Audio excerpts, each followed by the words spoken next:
Colegas, no caso de fobia do pequeno Hans, a criança desenvolve uma fobia por cavalos. Fobia essa que vai ser deslocada em algum momento a animais de grande porte, como girafas, a animais que vão representar para o Freud o pai do Hans. É interessante que o Hans, quando vai ao consultório do Freud, ele faz dois desenhos, né? Um desenho de um cavalo com um negrume na boca, e que vejam só, o pai do Hans usava uma espécie de bigode muito preto, e que quando Freud vai conversar com Hans, ele vai dizer, esse negrume na boca do cavalo parece o bigode do papai. Ao passo que o que ele desenha, essa espécie de girafa com um falo no meio, né? Uma espécie de falo, algo que sai da girafa no meio, representando o quê? Mais uma vez, esse masculino, que para o Freud é ali naquele momento o pai. Bem, no decorrer do caso, vai se dar o que ele chama de enfraquecimento das resistências, porque na verdade são os mecanismos de resistência que fazem com que o afeto não se ligue ao conteúdo reprimido, mas que seja deslocado para esses objetos, no caso, o cavalo. Então, como é que vai ser percebido esse enfraquecimento das resistências? Quando o Hans, em determinado momento, vai ter a memória de dois cavalos tombando na rua, dois cavalos, número 2, atrelados a uma carruagem. E ele achou que um deles estava morto. Ora, por que é que isso é considerado o momento de enfraquecimento das resistências? Porque nesse momento em que o Hans vê o cavalo tombado, passa por ele o quê? O deslocamento desse pai que ele quer eliminar para o cavalo. Por que o pai que ele quer eliminar? Vejam só, é o pai que proíbe as incursões do Hans na cama da mãe, dele ser o nenê da mãe. Então, a fobia se declara quando a angústia, que nada tem a ver originalmente com os cavalos, se transforma, se transpõe por esses animais e eles se transformam em objetos de angústia. Por quê? Porque o Hans, quando criança, inclusive, quando menor, ele era uma criança, mas quando menor, ele tinha paixão por cavalos.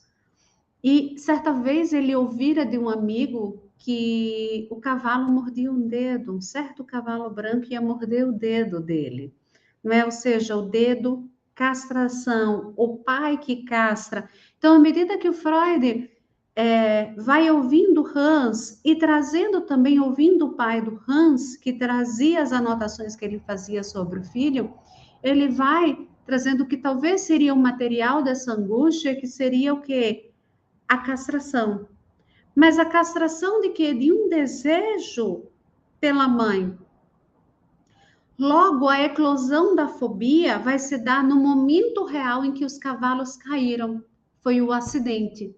Porque esse momento real vai trazer para o Hans uma representação e um afeto, medo ao mesmo tempo de que seu pai caísse e morresse.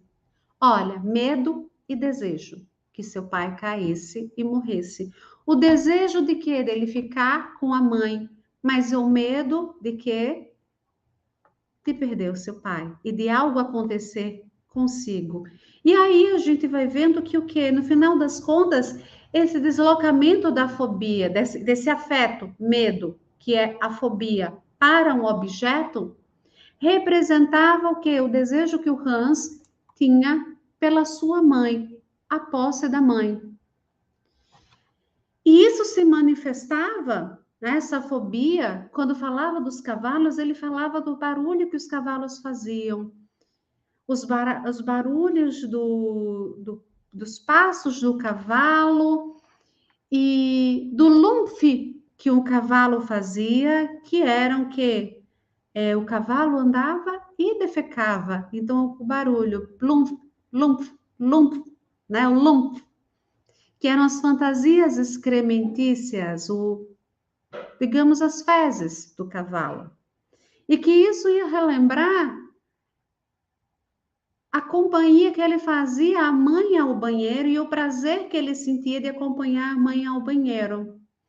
Então, nós vamos vendo aí como vai se delineando a relação do Hans com a mãe, passando o quê? Por essa barriga do cavalo, a barriga da mãe grávida, o lumf do cavalo e o nascimento da Hannah. Esse cavalo carregado também que andava na rua e o cavalo que carregava a carruagem também passava a ser nesse campo fantasístico e de deslocamento do afeto à mãe. O ventre do cavalo carregado de excremento era o ventre da mãe também carregado com a rana. E o cavalo que cai é tanto o pai que morre, como essa mãe que dá cria, o lumf, o cair, o derrubar. E o Hans verbaliza o desejo de ver esse pai morto, que o pai sumir, e de possuir, de ter a mãe só para ele, não é? Desse pai sair da cena para ele ter a mamãe só para ele, o denguinho da mamãe só para ele. O Freud vai identificar a saída desse conflito a partir da verbalização do desejo. Que verbalização é essa, colegas? Quando Hans ele reorganiza essa vontade de aniquilação desse pai e o desejo pela mãe com a seguinte constituição: ele terá filhos com a mamãe na sua fantasia. E o pai? E qual o lugar do pai? O pai será o avô. Olha, ele dá um lugar. Ele desaloja o pai desse triângulo edípico, coloca ao lado da avó, a mãe do pai. Ele se casa com a vovó. Então veja que interessante como se dá na construção fantasística esse pai que ele reelabora aí para uma posição de avô, para ele poder ter a posse dessa mãe. E ele vai sair desse Édipo com a superação do medo da castração, num sonho em que o quê? Um bombeiro troca o seu faz pipi por um maior, ou seja, superar a castração ou a angústia da castração. Estamos falando aqui da angústia, o desejo pela mãe e a angústia da castração pelo pai. O medo de perder o seu faz pipi. E aqui trazemos algumas frases do Hans, que são transcritas pelo pai, em que ele dizia que eu gosto quando eu fico sozinho com a minha mãe, ou seja, quando eu tenho a posse dessa minha mãe, só para mim. Essa posse que foi o que? Atrapalhada, não só pelo meu pai, mas também pela chegada da Hannah. O Freud vai pontuar, colegas, para nós, que o mais importante nesse desenvolvimento psicossexual de Hans foi o nascimento da irmã, quando ele tinha 3 anos e meio. E que percebem que foi ali o momento em que a mãe também fez a ameaça de castração. Porque o evento do nascimento da irmã não só põe a Hans o questionamento da diferença sexual, mas também intensifica as relações com os pais. E aí o Hans vai começar a investigar problemas que ali são insolúveis para o pensamento dele. E que problema é esse que o Freud vai colocar? As meninas têm pipi ou não? Ou seja, o Hans vai começar a questionar a universalidade do pênis. Qual vai ser a condução?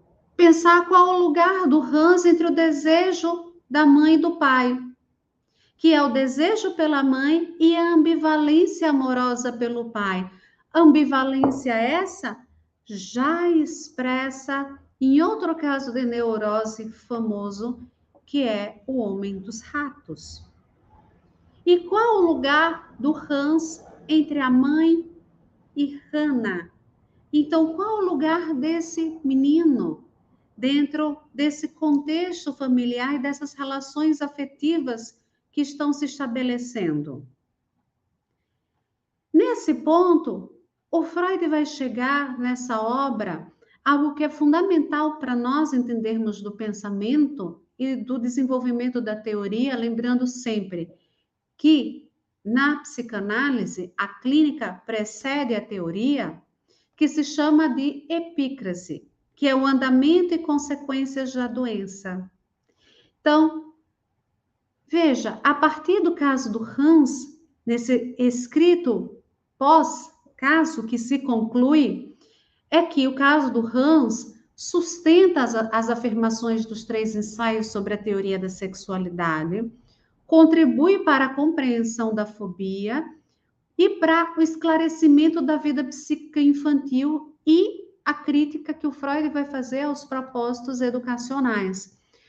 Sobre os 3 ensaios da sexualidade, veja só, o interesse no faz pipi pelo Hans é o primeiro traço da sua vida sexual, da sua sexualidade, da construção que é da sua curiosidade, onde se vê a zona genital como uma zona erógena, colegas, de intenso prazer. É o Hans entrando no estágio fálico. Também, dentro do caso do Hans, e tomando que os 3 ensaios sobre a teoria da sexualidade, nós vamos perceber como se constrói o complexo de castração. A possibilidade de perda desse falo. Esse falo enquanto zona genital, que é uma zona erógena de intenso prazer. Através do quê? Da ameaça que a mãe faz e da ameaça que representa o próprio pai. O que vai levar ao quê? Essa ameaça de castração leva à dúvida. Tá, eu posso perder? E existe alguém que não tem? E a dúvida vai para a curiosidade. Todo mundo tem um faz pipi? A Hannah e a mamãe têm um faz pipi? O meu faz pipi vai crescer? Além dessa questão genital, nós temos ainda o prazer excremental, que já vai constar lá nos 3 ensaios sobre a sexualidade, relacionada à fantasia de ter filhos, à importância da fase anal no desenvolvimento psicossexual. O colocar para fora por onde saem os bebês é um grande mistério das crianças. E esse mistério vai estar expresso lá no cavalo, o Lumph. Por onde saiu a Hannah? Lumph. O cuidado infantil também como fonte de prazer para a criança. Esse cuidado que é o cuidado materno, fonte de prazer. O Hansel denguinho da mamãe fica muito expresso. Ainda a teoria bissexual infantil da criança não tem uma escolha objetal definida. Hans como pequeno Édipo, que precisa eliminar esse pai para ficar com os carinhos da mãe só para ele, também vão ser confirmados, sustentados, né, no caso. A teoria de Piana aparece no caso do pequeno Hans. E, por fim, o nascimento da Hannah, dessa irmã, como um ponto para o desenvolvimento da curiosidade sexual. Algo que ele vai investigar se as meninas não têm pipi como a Hannah, ou se ele ainda vai crescer. Então, vejam, nós temos muitas teorias aí, ou aspectos da teoria sexual sendo sustentados no caso do pequeno Hans.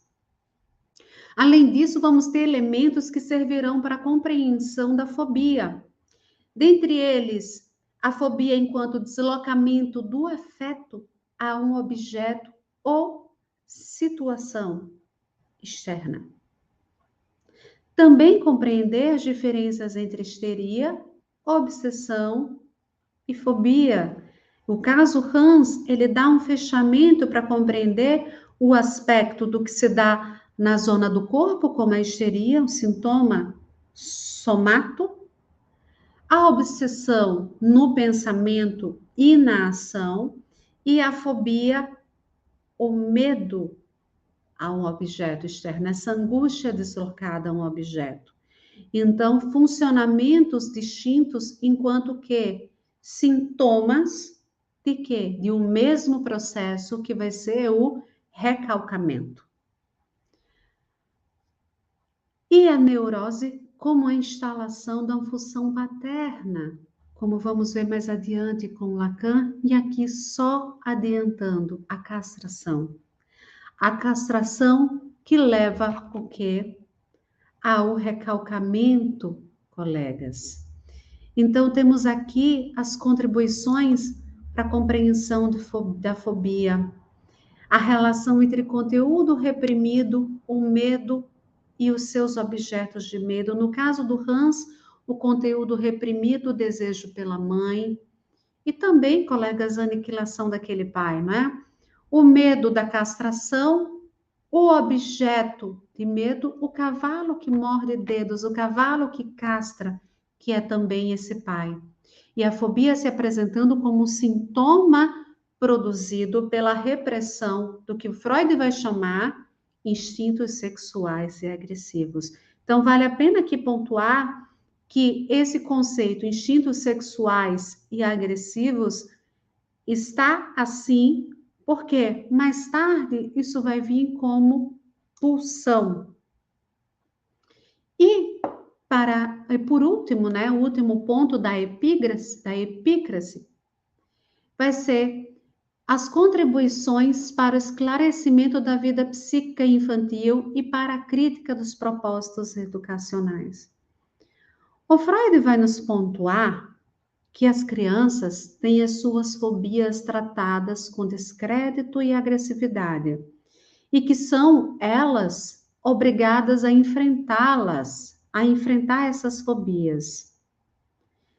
E que a educação infantil tem sido colocada, e isso é o Freud de 1909, na tarefa de controle e repressão de quê? Desses instintos. E, na verdade, o Freud aqui está falando de pulsões, né? Instinto e pulsão são conceitos bem delimitados. Aqui, a obra de referência que nós estamos usando para esse seminário sobre os casos clássicos é a obra editada pela Companhia das Letras no Brasil. E fala também da importância de os educadores conhecerem os complexos infantis. Então, o caso do pequeno Hans, colegas, nos traz, em 1909, uma espécie de confirmação para o Freud e para o público de teorias anteriormente traçadas. Claro que já a partir do estudo da histeria, a teoria da sexualidade, ela não surge do nada. Os ensaios sobre a sexualidade, eles não surgem do nada, mas o estudo acerca da histeria, a teoria, ela é posterior, produto da clínica. Logo, o caso do pequeno Hans, ele vem como uma forma de confirmação, para nos mostrar e mostrar ao público ali que estava acompanhando Freud e participando dos encontros e lendo sobre psicanálise, como aquilo podia ser observado efetivamente nas crianças.